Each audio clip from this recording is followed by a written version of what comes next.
Boy, it was blowing in the foothills today. Had Superior looking like the Wild West, or maybe, I don't know, Dust Bowl America out there. Those winds are dying down tonight, but will not be gone for long.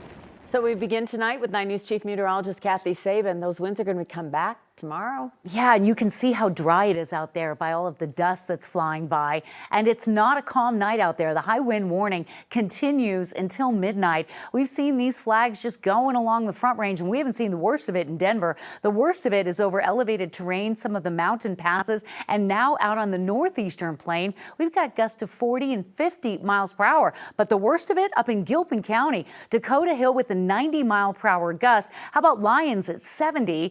Even in areas like Broomfield and Winter Park, the winds close to 60 miles an hour today, and not a calm night out there at all. So the high wind cancels out at midnight, but we may have advisories for wind reinstated in 24 hours. More wind is likely to move in. Now, the sunrise and sunset today, beautiful. You've been flooding the inbox with pictures like this one from Steamboat. I love it. Keep them coming. Temperatures are mild out there with that warm downsloping flow. We're in the 50s and it is 10 o'clock at night. We have that northwest flow bringing all the cloud cover in and maybe a little more mountain snow. Not a lot, but a couple inches of snow. You factor the wind in with that snow, and those traveling I-30, I-70, I-76, or even Highway 36, you're going to be dealing with some areas of blowing snow late tonight and early tomorrow morning. Denver's temperature trend, pretty comfortable. How long? I mean, when is Denver going to get some moisture? We're going to talk about that with your extended forecast in detail coming up. A man accused of killing his ex-partner in Westminster was released from jail just 1 week before her disappearance. 9 News reporter Ria Jha has been looking into this, and Ria, court records show this guy had a long history of reported domestic violence. Yeah, one of those police reports say officers were already familiar with this woman's apartment because of several recent domestic violence cases involving her ex. I requested the full call history, and it shows 67 calls for service to her unit in the last 2 years. We need to warn you, some of the details in this story are disturbing. It's numbing. It is. It's hard for Adam Larson and his wife Annalisa to comprehend the details about his sister's death. They say they tried to protect her from years of abuse. And I don't know if a lot of people understand that it changes your brain. So she would let him back. A newly released arrest affidavit says the man accused of killing Westminster mother Annette Marie Valdez carried around her body for days before telling a witness he'd left her by a creek.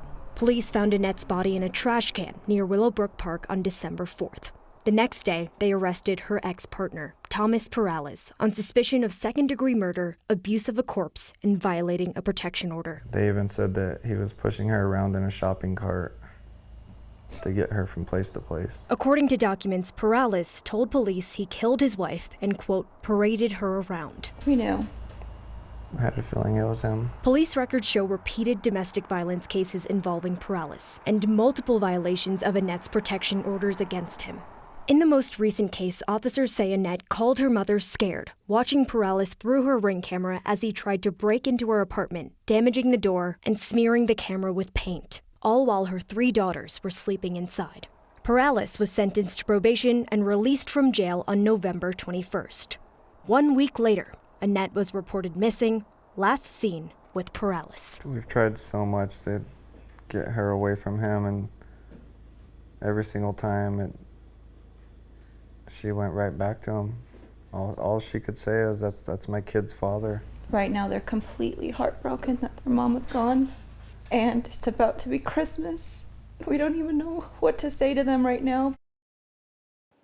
The family is now holding a vigil for Annette Valdez this weekend as they work together to take care of their 3 daughters. Thomas Perales' first appearance in court is scheduled for tomorrow. Ria Jha, 9 News. The Adams County Sheriff's Office is mourning the loss of one of their own tonight. Commander Carl Smalley died yesterday morning near Box Elder Creek in Watkins. He was working at the time, so his death is being considered a line-of-duty death. The 67-year-old had been with the sheriff's office for more than 3 decades. His colleagues are remembering him for his kindness and compassion. His cause of death has not been released. License plate reading cameras are being used to solve crimes in cities around Colorado, but they've also created concerns about privacy. especially for immigration advocates. So now there's a state legislator who's planning a bill that would restrict how that information is shared. Let's bring in 9 News reporter Spencer Soisher on this. And Spencer, this would require law enforcement to go get a warrant in most cases. Yeah, and right now officers in Colorado just have to type in a word like suspicious or investigation and select a crime from a drop-down menu to justify a search of one of those flock cameras. That worries immigration advocates who feared that that data could end up in the hands of the federal government, and this new proposed legislation would change all of that. Even in Cherry Creek North, it's like the West.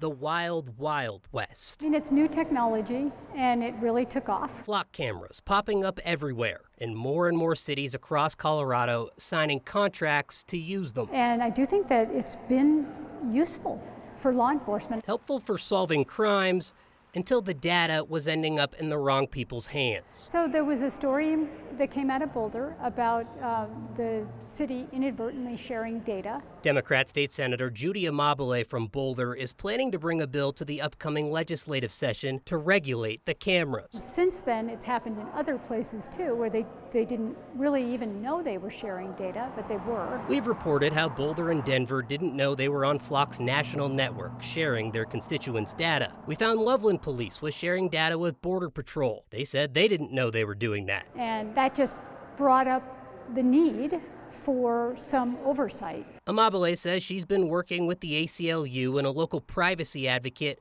on a bill to stop warrantless surveillance and keep that data local. It says government cannot track or share people's whereabouts through these cameras unless it has a warrant, permission from the person being tracked, if a person's car has been reported stolen and they get permission, emergencies where there's no time to get a warrant, or for tolling and parking enforcement purposes. I mean, if they're looking to go after some big car theft ring, then they're going to get warrants and they're going to have the process that they have. The bill also would require law enforcement to only allow a designated supervisor to run the searches, require the searches be logged, the data not sold, and it needs to stay in Colorado. That in-state sharing model mirrors the city of Denver's new policy and a law in place in California. This is a place where Republicans and Democrats come together because a lot of my Republican colleagues do not want mass government surveillance. And a lot of my Democrat colleagues also do not want that. Amabile says she expects this proposed bill to change drastically, whether it's from pushback from people who don't want these cameras to be allowed at all, to people who believe that it's inhibiting officers' ability to solve crimes. Flock said, for its part, that it supports legislation that creates guardrails as long as the ability to use the cameras still exists. And Boulder Police told us tonight that they've been working with Amabile on this bill as well, collaborating with her on it.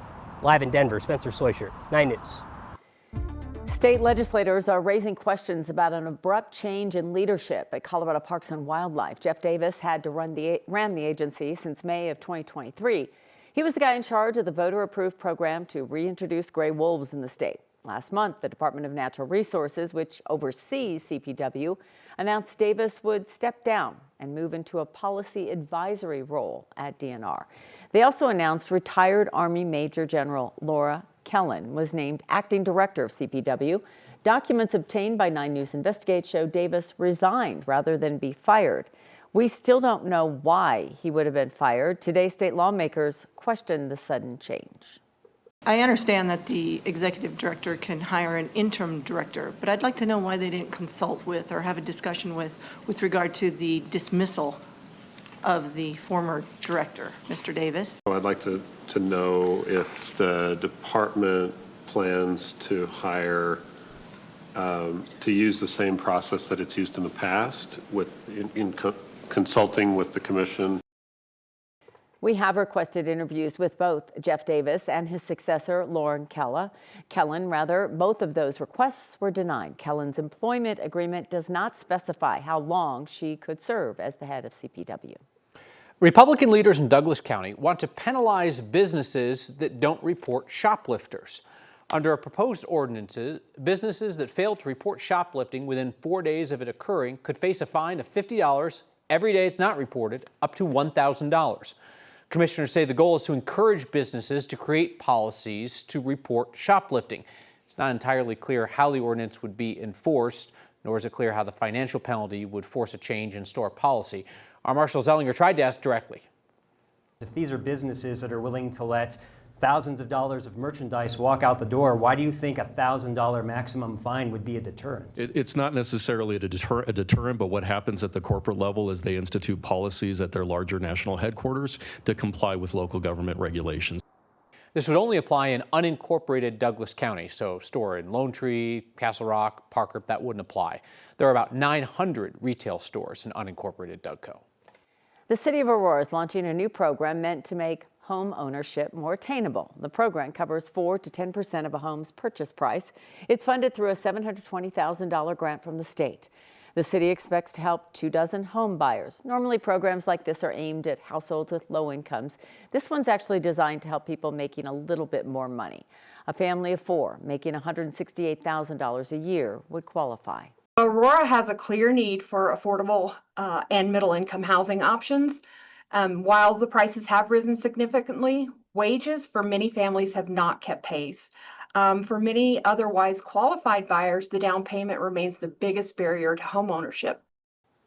The application period opened today. It runs through October of next year or until the grant funding runs out.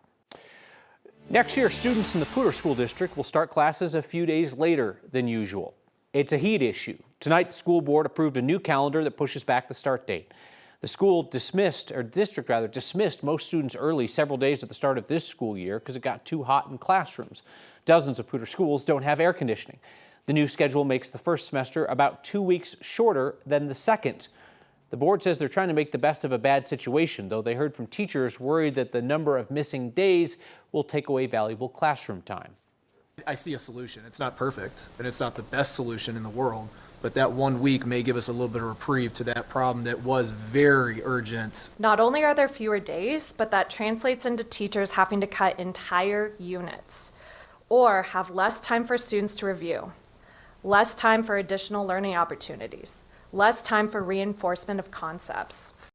The heat problem is mainly impacting the district's elementary schools. There are about 30 in the district that don't have air conditioning.